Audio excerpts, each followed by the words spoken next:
બનાસથી 2027ની ચૂંટણી પહેલા ઓબીસીનું શક્તિ પ્રદર્શન જોવા મળ્યું અને એમાં એક જે શબ્દ સામે આવ્યો છે ટીઆરબી. આ ટીઆરબી શું છે એ આજે આપણે સમજવું છે મુદ્દા નંબર 2માં, કેમ કે દર વખતે જ્યારે વિધાનસભા ચૂંટણી નજદીક આવતી હોય છે ત્યારે કેટલાક ટર્મ છે એ ફ્લોટ થતા હોય છે. આ વખતે જે ટર્મ ફ્લોટ થયો છે એ ટીઆરબી ટર્મ ફ્લોટ થયો છે અને એ ટીઆરબી ટર્મ કોણે આપ્યો, શું એની પાછળ રણનીતિ હોઈ શકે છે. અને આજે જ્યારે ગુજરાત ફર્સ્ટનું સ્ટુડિયો ઓન વ્હીલ્સ બનાસકાંઠાથી એની શરૂઆત થઈ, અંબાજીમાના ધામથી, ત્યારે સાથે સાથે જે સૌથી મોટું જે કવરેજ કર્યું આજે એ ઓબીસીના શક્તિ પ્રદર્શનનું કર્યું. ઘણા બધા આગેવાનો ત્યાં હાજર થયા અને એમણે પોતાના મુદ્દા મૂક્યા. સૌથી અગત્યની વાત એ છે કે આ જે સંમેલન થયું અને એમાં જે સૌ કોઈ હાજર રહ્યા, ગુજરાતની રાજનીતિમાં એક નવા અધ્યાયની શરૂઆત છે એવું પણ ચર્ચા થઈ રહી છે. ઓબીસી એકતાના નામે આ જે શક્તિ પ્રદર્શન છે એ રાજકીય ગલિયારામાં પણ ચર્ચામાં છે, કેમ કે બનાસની ધરતીથી હાકલ થઈ છે અને સૌ કોઈ જાણે છે કે બનાસની ધરતી અને એનો જે ત્યાંના જે મતદારો છે એનો મિજાજ ક્યારેય કળી શકાતો નથી અને બનાસની ધરતીથી કોઈ શરૂઆત થતી હોય તો એના પડઘા આખા રાજ્યમાં પડે છે. વિકાસ બિલકુલ, અને આજનો દિવસ ખૂબ જ મહત્વનો છે. એક તો પહેલા નવા વર્ષની શરૂઆત છે અને આ નવા વર્ષની શરૂઆત સાથે ગુજરાત ફર્સ્ટે એક વિશિષ્ટ આયોજન કર્યું છે, studio on the wheels. Studio on the wheels એટલે કે તમારે સ્ટુડિયો સુધી નહીં આવવાનું, સ્ટુડિયો તમારા સુધી પહોંચશે. આજે મા અંબાના સાનિધ્યમાં અમે પહોંચ્યા અને પછી અમારા આ રથની શરૂઆત કરી અને એની સાથે જ ગુજરાતની સૌથી મોટી પોલિટિકલ ન્યૂઝ અમે તમને બતાવી રહ્યા છીએ. કારણ કે ગુજરાતમાં ઉત્તર ગુજરાતનો એક ખૂબ જ મહત્વનો ભાગ કે તે જ્યાં એક સાથે 1000 કરતા વધારે લોકો એકઠા થાય, એક કાફલો એકઠો થાય અને અહીંયાથી એક સૂત્ર આપવામાં આવે અને આ સૂત્ર તમે જુઓ કે જો સૂત્ર જો એકઠું થઈ જાય, જો એક સંકલિત થઈ જાય તો એના કારણે મોટો રાજકીય ભૂકંપ પણ આવી શકે છે. કોઈ પણ પક્ષ હોય એને ફાયદો પણ થઈ શકે છે, નુકસાન પણ થઈ શકે. તમે જો એસસી એસટી અને ઓબીસી એક એવું કોમ્બિનેશન, ડેડલી કોમ્બિનેશન, એને એકઠું કરવાનું, એને સંયુક્ત કરવાનો પ્રયત્ન કરવામાં આવ્યા. ત્યાંના દ્રશ્યો છે. સદારામ સેવા સમિતિ દ્વારા આયોજન કરવામાં આવ્યું હતું અને અહીંયા ટીઆરબી ની ફોર્મ્યુલા આપવામાં આવી, એટલે કે ઠાકોર, રબારી અને ભરવાડ. રાજ્યની 85% સંખ્યાવાળા સમુદાયને અન્યાય થઈ રહ્યો છે એવો દાવો પણ અહીંયાથી નવગણજી ઠાકોરે કર્યો હતો. એમણે કહ્યું કે 2027માં અમે સરકાર અને સિસ્ટમ બંનેમાં હોઈશું. આ સૌથી મોટો પોલિટિકલ ખુલાસો આજે ગુજરાત ફર્સ્ટે કર્યો. ગુજરાત ફર્સ્ટ એકમાત્ર માધ્યમ છે કે જેણે આ સમાચાર કવર કર્યા છે. રાજ અંગે વિસ્તૃત જાણકારી મેળવીશું. અમારી સાથે વિજય દેસાઈ જોડાઈ ગયા છે. વિજય, આજે નવા વર્ષની શરૂઆત અને એની સાથે જ સૌથી મોટા પોલિટિકલ ન્યૂઝ એ કે એક નવું ફોર્મ્યુલા આવ્યું છે ટીઆરબી અને એના કારણે ત્યાંથી જે હુંકાર ભરવામાં આવ્યો છે કે અમે 2027માં ન માત્ર સરકાર પરંતુ સિસ્ટમમાં પણ હોઈશું. આખરે ત્યાંથી શું મેસેજ મળ્યો આજે?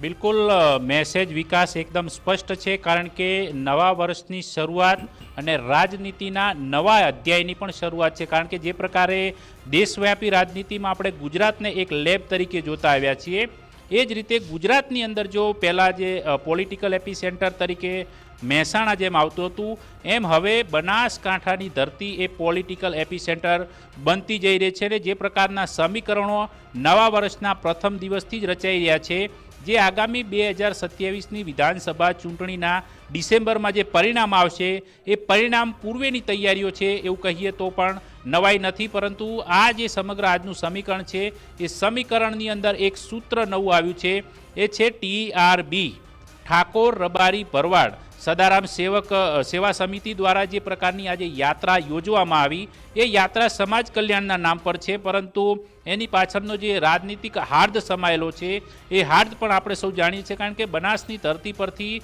જે પ્રકારના પોલિટિકલ એક્સપેરિમેન્ટ થતા આવ્યા છે ગુજરાતની રાજનીતિની અંદર, અને આગામી 25 દિવસમાં જે પ્રકારના સમીકરણો રચાવાના છે એની પણ આપણે વાત કરવી છે. પરંતુ આપણી સાથે ચેનલ હેડ ડૉક્ટર વિવેક કુમાર ભટ્ટ પણ જોડાય છે. સર, જે પ્રકારની રાજનીતિનો આજે નવો અધ્યાય શરૂ થયો છે માં અંબાની ધરતી પરથી, બનાસની ધરતી પરથી, આ સમીકરણ છે જે ગુજરાતની રાજનીતિ માટે એક નવો વળાંક સાબિત થઈ શકે છે. બિલકુલ, સૌથી પહેલાં તો એ જાણવું પડશે કે આ જે નવા વર્ષ આજે શરૂ થયો, આજે 1 જાન્યુઆરી, અને આજે 7 દિવસ છે, એટલે 1 થી 7 જાન્યુઆરીના વચ્ચે બનાસકાંઠામાં ઘણું બધું થવાનું છે. અને એ જે ઘણું બધું વસ્તુ થવાનું છે એને અંદર ક્યાંક ને ક્યાંક ગુજરાતની રાજનીતિમાં નવા વળાંક તમને જોવા મળશે. અને આ વખત જે સૂત્ર આવ્યું છે એ આવ્યું છે TRB, એટલે કે ઠાકોર, રબારી અને ભરવાડ. આ 3 કમ્યુનિટીએ એકસાથ આજે મા અંબાના પ્રાંગણમાં આવીને શક્તિ પ્રદર્શન કર્યું છે. અને એક દ્રષ્ટિએ આમ તો બધાને જોડે આવીને ધ્વજા ચડાવવાનો પ્રસંગ હતો, પણ એના પાછળ ઘણી બધી વસ્તુઓ છુપાયેલી છે. અને હવે એક નવી શક્તિ TRB તરીકે ઉભરાશે. એના સાથે સાથે 3 કે 4 દિવસ બાદ આ જ બનાસકાંઠામાં એક નવું કાર્યક્રમ થવાનું છે, મોટું કાર્યક્રમ થવાનું છે. અને એ કાર્યક્રમમાં બી ઠાકોર કમ્યુનિટીની ખૂબ મોટા પાયે એકતા જોવા મળશે, જે કે બનાસકાંઠામાં એ કાર્યક્રમ થવાનું છે.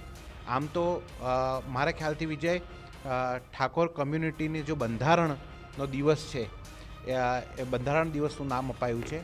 અને ત્યારે બધા જ ઠાકોર સમાજના લોકો જે છે એ એક સાથે એક જગ્યા ઉપર જોવા મળશે. અને ઘણા બધી વાર્તાઓ ત્યાં થવાની છે, ઘણી બધી નવા નિયમો ત્યાં ઘડાવવાના છે, અમારા સૂત્રો એવું સમજાયું છે. એટલે કુલ મલાવીને બનાસકાંઠા જે છે એ આ વખતને રાજનીતિનું એપિસેન્ટર થશે. અને એ એપિસેન્ટરમાંથી આ વખત એક વાત નક્કી જ છે કે નવા વર્ષે નવો અધ્યાય જે શરૂ થયો છે, આ અધ્યાયના પડઘા ખૂબ લાંબા અને મોટા પાયે પડવાના છે. બિલકુલ, તો લાંબા અને મોટા પાયે પડઘા પડવાના છે, પરંતુ આજે 26 દિવસનો જે સમયગાળો છે, આજે જે પ્રકારે યાત્રા થઈ એ જ પ્રકારે 4 તારીખનું જે મહાસંમેલન છે એ સંમેલન સામાજિક એકતાના નામથી એક રાજકીય હારસમાં જે એના જે છુપી જે વિસ્તૃત માહિતી છે એના આધાર પરથી એક નવો અધ્યાય ગણી શકીશું. ત્યારબાદ જે 25 એટલે કે 26મી જાન્યુઆરીના મધરાત્રિના અમદાવાદની અંદર એક મહાસંમેલનની તૈયારી ચાલી રહી છે. એ સંમેલન પણ ના પાયા જે તેના પાયા છે એ પણ ઉત્તર ગુજરાત અને ખાસ કરીને બનાસકાંઠા, જે અત્યારે વાવ-થરાદ જિલ્લો પણ છે ને બનાસકાંઠા છે, આ 2 જિલ્લાને સાંકળીને સાથે પાટણ જિલ્લાને પણ સાંકળીને જોડાયેલા છે. એટલે જે સમીકરણો રચાઈ રહ્યા છે તે વિધાનસભાની જે 32 બેઠકો છે ઉત્તર ગુજરાતની, એ 32 પૈકી 24 બેઠક પર સીધા અસરકારક પરિબળ બની શકે એ પ્રકારના સમીકરણો છે. પરંતુ એ સમીકરણોની શરૂઆત અત્યારથી થઈ ચૂકી છે. ભલે વિધાનસભા ચૂંટણીઓ પૂર્વેની જે સ્થાનિક સ્વરાજની ચૂંટણીઓ જે આવવાની છે તેની અંદર પણ વધતા અંશે અસર કરી શકે છે, પરંતુ વિધાનસભાની ચૂંટણીના બરાબર ટાણે આ જે સમીકરણ છે એ સમીકરણોની અંદર આ TRBનું એક નવું સૂત્ર ગાજ છે. જો કે 2014-15ના આંદોલનકારી સમયગાળા દરમિયાન GKTS નામે એક સંસ્થાના નામથી જે સૂત્ર ગુંજતું હતું એ પણ ઉત્તર ગુજરાતની રાજનીતિને અસર કરતું હતું. ત્યારબાદ ગુજરાત સુધી એનો વ્યાપ વધ્યો હતો. એ જ પ્રકારે હવે TRBનું સૂત્ર આવ્યું છે. એ TRBનું સૂત્ર છે એ ચોક્કસપણે ખાસ કરીને ઉત્તર ગુજરાતની રાજનીતિને પ્રભાવિત કરનારું એક મહત્વનું પરિબળ આગામી ચૂંટણીને લઈને બની રહેશે. અને એ જ આજે ઉત્તર ગુજરાતથી એની શરૂઆત થઈ છે એ અત્યંત અગત્યનું માનવામાં આવી રહ્યું છે. જો કે આ રાજનીતિ માટે, ગુજરાતની રાજનીતિ માટે એક નવો વળાંક પણ સાબિત થઈ શકે છે. વિકાસ અને વિજય, એ સમજવું પણ ખૂબ જરૂરી છે, કારણ કે 2027 તો છે, પણ એ પહેલા 2 સ્થાનિક સ્વરાજ્યની ચૂંટણી આવવાની છે અને ભાજપ અને કોંગ્રેસ બંને કમર કસી રહ્યા છે. ભાજપે પણ પોતાના સંગઠનમાં નવા પ્રાણ ફૂંક્યા, કોંગ્રેસ પણ સંગઠન એને આગળ વધારવાનો, મજબૂત કરવાનો પ્રયત્ન કરી રહી છે. એ બધાની વચ્ચે ઉત્તર ગુજરાત હંમેશાથી એ સૌથી મહત્વનું પરિબળ રહેતું હોય છે. તમે જે રીતે વાત કરી, આ લોકોના અલગ અલગ કાર્યક્રમ છે. અલ્પેશ ઠાકોર પણ આ જ મહિનામાં એક રાત્રિ સભા કરવા જઈ રહ્યા છે. તમે જુઓ કે એક બાદ એક આવા અલગ અલગ સમારોહ થઈ રહ્યા છે, અલગ અલગ સમાજને સાધવાનો પ્રયત્ન થઈ રહ્યો છે. એ વોટ બેંક, એ કારણ કે બીજેપી તો માહિર છે કે આ બધા ગમે એટલા પડકારોને કાઉન્ટર કરી લેવાના. શું એમાંથી કોઈ એક એવો કોઈ મેસેજ મળી રહ્યો છે ખરા કે કોઈ ફાયદો થઈ જાય વિપક્ષને?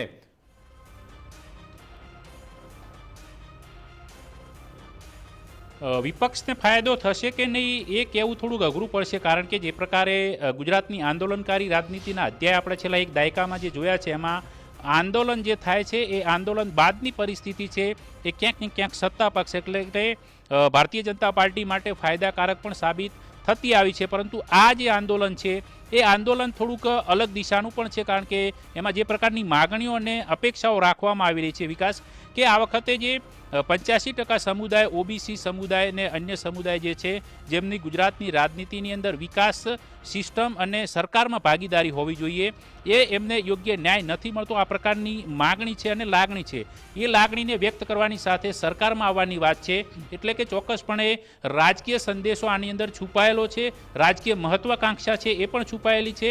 એટલે અલ્પેશ ઠાકોર પણ જે 26મી જાન્યુઆરીએ રાત્રિ સભા કરીને એક ધ્યાન આકર્ષિત કરવાનો પ્રયાસ કરે છે, પરંતુ એની પૂર્વેના આ જે બે સંમેલનો છે એ એટલે અત્યંત અગત્યના માનવામાં આવે છે કે વ્યક્તિગત ધોરણે જોઈએ તો અલ્પેશ ઠાકોર પૂર્વે આજે આ ટીઆરબીના સૂત્ર સાથે સદારામ સેવા સમિતિના જે આગેવાનો છે 1000 ગાડીઓના કાફલા સાથે અંબાજી આવ્યા અને અહીંથી એક સમાજ સેવાના અધ્યાય સાથે શરૂઆત કરી, પરંતુ એની જે પૂર્ણાહુતિ છે, એનું જે મુખ્ય લક્ષ્ય છે એ રાજનીતિના બિલકુલ, અધ્યાય આપણી તરફ છે. સાથે, એમાં કોઈ બેમત નથી. વિજય, ત્યારબાદનું આપણી એક સાથે સંમેલન છે જોડાયેલો એ વિજય, સમાજના નામ આપ પર છે. કન્ટિન્યુ આપણી સાથે વાત કરીએ, પણ નવગણજી ઠાકોર આપણી સાથે જોડાઈ ગયા છે, એમની સાથે સંવાદ કરીએ. નવગણજી, તમે જે હુંકાર ભર્યો આજે માં અંબાના ધામમાંથી કે ભાઈ અમે આવનારા સમયમાં સરકારમાં પણ રહીશું, સિસ્ટમમાં પણ રહીશું, કેવી રીતે એ સમજાવો.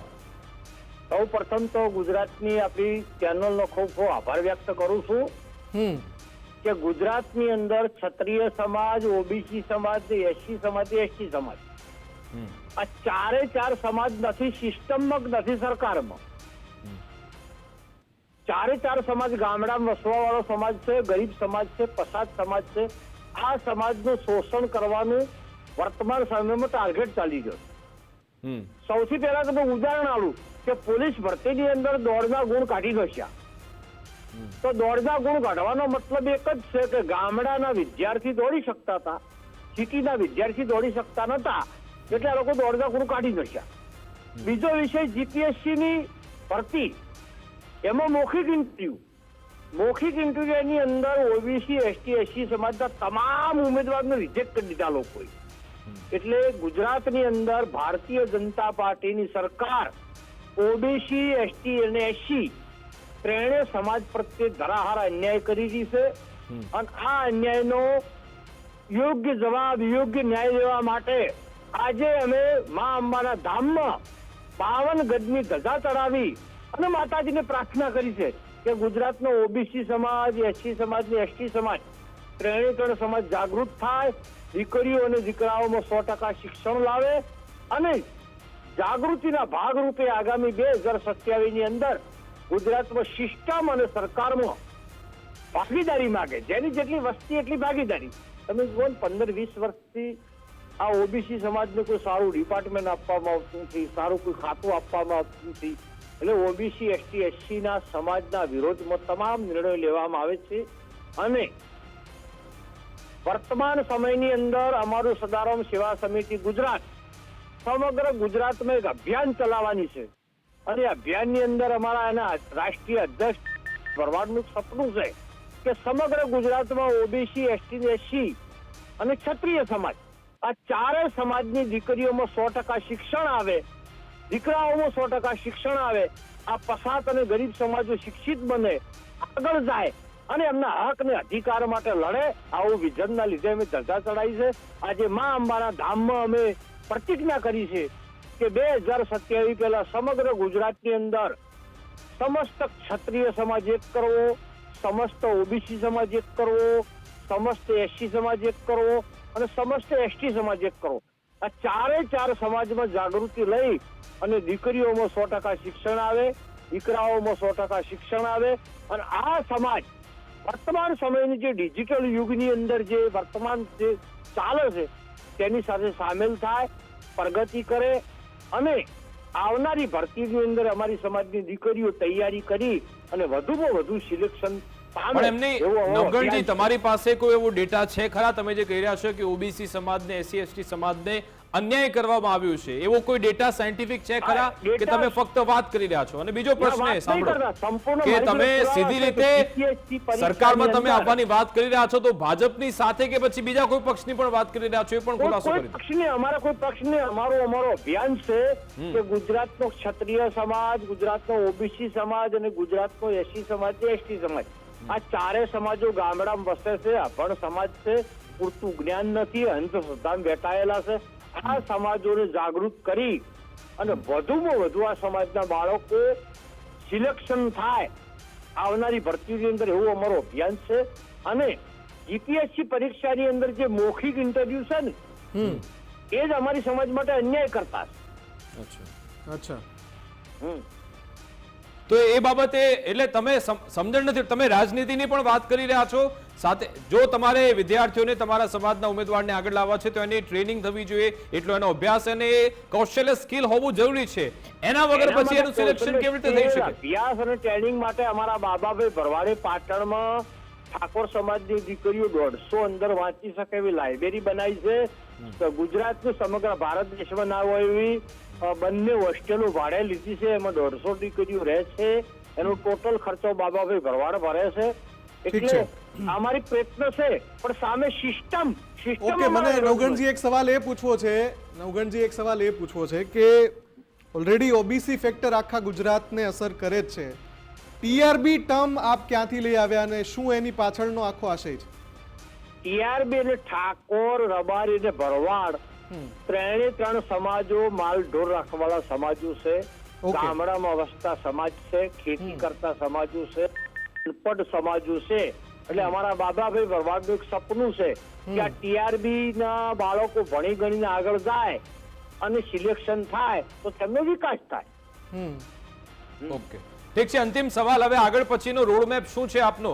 કેવી રીતે આગળ વધવાનો છો? કેવી રીતે બધાને આગળ લઈને ચાલશો? અમારો આગામી સમયની અંદર રોડમેપ એવો છે, સમગ્ર ગુજરાતની અંદર 34 જિલ્લા અને 249 કે 51 જે તાલુકા હોય, તમામ તાલુકા મથકે લાઇબ્રેરીઓ બને, હોસ્ટેલો બને. અને ટીઆરબી એટલે ઠાકોર, રબારી અને ભરવાડ ત્રણેય સમાજની દીકરીઓ ભણી ગણીને આગળ થાય. અને વર્તમાન સમયની અંદર પોલીસ ભરતીની અંદર 33% મહિલા અનામત છે. એનો લાભ મારા ઠાકોર સમાજની દીકરી લે, મારા રબારી સમાજની દીકરી લે, મારા ભરવાડ સમાજની દીકરી લે. આવું મારા બાબાભાઈનું સપનું છે. અને આગામી 2029 પહેલા નરેન્દ્રભાઈનું સપનું છે કે ભાઈ 2029 પહેલા સમગ્ર ભારત દેશમાં 50% મહિલા અનામત આવે છે. તો આ 50% મહિલા અનામતનો લાભ મારી ઠાકોર સમાજની દીકરી લે, રબારી સમાજની દીકરી લે અને ભરવાડ સમાજની દીકરી લે. એમનું એક સપનું છે, બિન રાજકીય. જી જી, બિલકુલ. તમને પણ શુભકામના, કારણ કે તમે ખૂબ સારા સ્વપ્ન સાથે આગળ ચાલી રહ્યા છો. એમાં સમાજ સફળતા, તમે સફળતા હોય, તમને શુભકામના. આભાર નવગણજી, અમારી સાથે જોડાવા બદલ, વાતચીત કરવા બદલ. વિજય અમારી સાથે જોડાયેલા છે, એમની સાથે વાત કરી. મારે એ સવાલ પૂછવો છે કે જે ટીઆરબી ફેક્ટરને ફ્લોટ કરી રહ્યા છે નવગણજી, અને એમનો આશય ખૂબ સારો છે જેમ આપણે સાંભળ્યું હમણાં, પણ એ ટીઆરબી ફેક્ટર કેટલું અસરકારક સાબિત થઈ શકે છે જ્યાં સુધી વાત છે ગુજરાતની રાજનીતિને?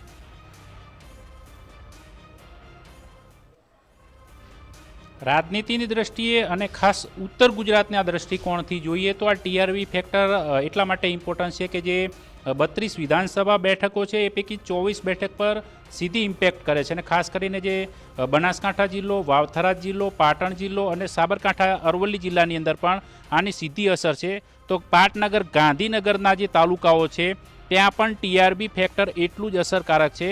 સાથે મેટ્રો સિટી અમદાવાદના જે કેટલાક વિસ્તારો છે, કેટલીક વિધાનસભા વિસ્તારો છે, ત્યાં પણ અસરકારક પરિબળ તરીકે જોવામાં આવે છે. એટલે 32 પૈકી 24 વિધાનસભા મત વિસ્તારની અંદર સીધી અસર આની જોવા મળે છે. પરંતુ જેમ કહીએ છીએ ને કે રાજનીતિક આશય કોઈ વ્યક્તિ કે કોઈ નેતા સીધી રીતે પ્રદર્શિત નથી કરતા હોતા, કારણ કે આપણે અગાઉ પણ જોયું છે કે કોઈ એક મુદ્દાને પકડી અને એક વ્યક્તિ છે એ આગળ આવે છે અને પછી એનો મુખ્ય લક્ષ્ય છે એ રાજનીતિનું હોય છે. આશય તેમનો સારો જ હોય છે. એ જ પ્રકારે અત્યારે જે આ ટીઆરબી ફેક્ટરની અંદર જે જોડાયેલા છે, આ નામ સાથે સંકળાયેલા જે નેતાઓ છે, જે આગેવાનો છે, જે સમાજ સેવકો છે, એ સારું કાર્ય કરે છે, પરંતુ એ સારા કાર્યને મુદ્દો બનાવીને તેમનું જે અંતિમ લક્ષ્ય છે કે સરકાર અને સિસ્ટમ સાથે સંકળાવવું. પરંતુ આ ત્રણ જે મહત્વના જે કાસ્ટ પરિબળ આપણે જોઈએ, રબારી, ભરવાડ અને ઠાકોર, આ ત્રણ સામાજિક સમીકરણો એ ઉત્તર ગુજરાતની રાજનીતિ માટે જો એકતા સાથે આવે છે સાથે,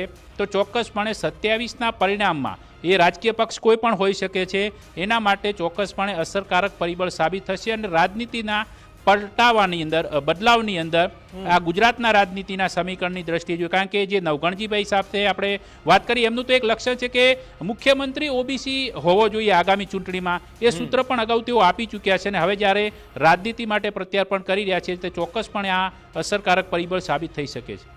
ઠીક છે, આભાર વિજય અમારી સાથે જોડાવા બદલ. તો આખો વિષય ગુજરાત ફર્સ્ટનું આ એક્સક્લુઝિવ કવરેજ જે આજે સ્ટુડિયો ઓન વ્હીલ્સની શરૂઆત સાથે જ બનાસથી એક જે હાકલ થઈ છે અને આવનારા સમયમાં અને આ જે ટર્મ જે ફ્લોટ થયું છે ટીઆરબી એ આપણને આગળ ખૂબ સાંભળવા મળવાનું છે. પણ ટીઆરબી જે હમણાં આપણે નવઘણજી સાથે વાત કરી એમણે એ સમજાવ્યું અને એમણે કહ્યું, એમનું જે નિવેદન હતું એ પણ એકવાર આપણે સાંભળી લઈએ. સમાજોની માતાજી સદબુદ્ધિ આલે, શિક્ષણ મેળવે, ઉચ્ચ કક્ષાએ અમારે આખો ઓબીસી એસટી એસસી સમાજ, અમે ખાસ કરીને ગુજરાતમાં ઠાકોર સમાજનો કોઈ પણ દીકરો આઈપીએસ ઓફિસર નથી. ઠાકોર સમાજનો દીકરો કોઈ ઉદ્યોગપતિ નથી. ઠાકોર સમાજનો દીકરો કોઈ કરોડોપતિ કે અજબોપતિ નથી. તેનું કારણ શું? તો સિસ્ટમ. બીજા નંબરમાં શિક્ષણ અને ત્રીજા નંબરમાં સમાજો એકતા નથી. એટલે અમે અમારી આખી સદારામ સેવા સમિતિની ટીમ, બાબાભાઈ, મહેશભાઈ, અમે સમગ્ર ટીમે નક્કી કર્યું છે કે સમગ્ર ગુજરાતની અંદર ટીઆરબી એક કરવાની. ઠાકોર, રબારી અને ભરવાડ આ ત્રણ સમાજો એક થાય અને દીકરી અને દીકરાઓને ભણાવે અને આગામી 2027માં સિસ્ટમ અને સરકારમાં દાખલ થાય એવી પ્રાર્થના કરવા છે સમસ્ત ગુજરાતની પ્રજાની. જય અંબે. તો દોલતરામ બાપુના આશ્રમથી આશીર્વાદ લઈને આ યાત્રાની શરૂઆત આજે કરવામાં આવી હતી અને આ સમગ્ર બાબતે બાબા ભરવાડ એમણે પણ નિવેદન આપ્યું હતું જ્યારે આ યાત્રાની શરૂઆત થઈ હતી. એમણે શું કહ્યું એ પણ સાંભળી લઈએ. પહેલાં તો સૌ પ્રથમ ગુજરાત ફર્સ્ટને હું અભિનંદન આપું છું કે તમે દરેક ગામડે જે તમારી ગાડી ફરી રહી છે, જે તમે દરેક ગામડે જઈ અને દરેક પબ્લિકની વાચા જે સરકાર સુધી પહોંચાડો છો તે બદલ હું ગુજરાતની ટીમને ખૂબ અભિનંદન આપું છું. આજે અમે સદારામ સેવા સમિતિ, જેમ આપણે કહ્યું દેસાઈ સાહેબે કે આ એક રાજનીતિ, તો હું તમને કહેવા માગું છું કે અમે સદારામ સેવા સમિતિ જે બનાવી, જે ગુજરાતમાં પાટણ ખાતે અમારું વડું મથક છે, આજે અમે નોરતાથી દોલતરામ બાપુના આશ્રમથી તેમના દર્શન કરી અને આજ અમારી આખી ટીમ આજે અંબાજી મુકામે ચાચર ચોકે આવી છે. તો હું સૌને કહેવા માગું છું, સર્વ ધર્મ પ્રેમીને કહેવા માગું છું કે અમારે એક જ વિઝન કે દરેકને 100% શિક્ષણ, સર્વ સમાજ ઓબીસી એસટી એસસી દરેકને હું કહેવા માગું છું કે દીકરીઓને ભણાવો. અમારો એક જ વિઝન છે કે આજે અમારો એક પછાત વર્ગ ઓબીસી એસટી એસસી જે આજ સમાજ કચડાયેલો સમાજ છે એ સમાજ માટે હું અંબાના ધામમાં પ્રાર્થના કરવા અમે આવ્યા છીએ. એટલે રાજનીતિની એ આદર્શ સ્થિતિ હોય છે જ્યારે એમાં વાત વિકાસની આવતી હોય, રાજનીતિની આદર્શ સ્થિતિ હોય છે જ્યારે વાત એમાં શિક્ષણની આવતી હોય. અને આ એક ખૂબ સારો અભિગમ છે કે શિક્ષણ કેન્દ્ર સ્થાને છે જ્યારે આ આખો પ્રયાસ જે શરૂઆત થયો છે. પણ ઉત્તર ગુજરાતથી આ શરૂઆત થઈ છે અને આપણે જોયું છે કે જ્યારે પણ ઉત્તર ગુજરાતથી કોઈ હાકલ થાય તો ગુજરાત એનું સાક્ષી છે કે એની અસર આખા ગુજરાતમાં પડે છે. એટલે શિક્ષણને કેન્દ્ર સ્થાને રાખીને આ જે રણનીતિ બનાવાઈ છે અને આ જે યાત્રાની શરૂઆત થઈ છે એ ચોક્કસથી આગામી સમયમાં એની અસર અને છાપ છોડશે. બિલકુલ જોવાનું રહેશે કે જે એક નવી ફોર્મ્યુલા જ આવી છે ટીઆરબી, એની કેટલી અસર થાય છે. આવનારા સમયમાં ઘણા બધા સંમેલન મળવાના છે, એનાથી શું મેસેજ આપવામાં આવે છે સમાજને અને રાજકીય પક્ષોને પણ એના પર પણ અમારી નજર રહેશે. વિશેષ રજૂઆત અંતર્ગત બસ આટલું જ. આપ જોતા રહો ગુજરાત ફર્સ્ટ ન્યૂઝ. નમસ્કાર.